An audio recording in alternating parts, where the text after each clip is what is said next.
But police have long complained that they were really being kept in the dark. That's because if officers ran into these kids on the street, they could not access their juvenile records. But tonight, that's changing. Here's Fox 6's Chip Brewster.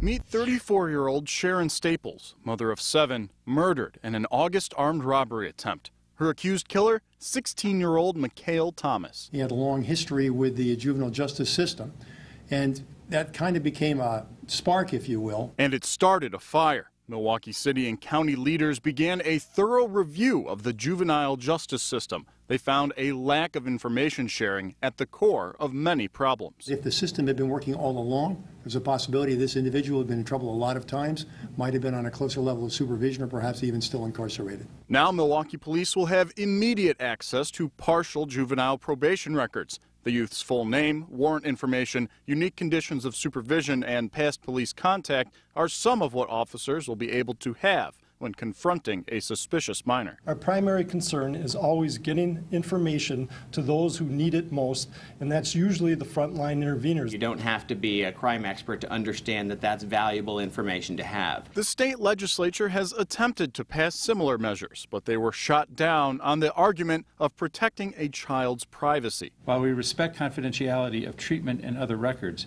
we enthusiastically support efforts to remove legal barriers to juvenile histories when community safety and community protection is at risk. Police aren't the only ones benefiting from the agreement. Probation officers will now be notified anytime one of their offenders comes in contact with the police. The more people paying attention to them and knowing who they are, the less likely they can act out with impunity. In Milwaukee, Chip Brewster, Fox 6 News.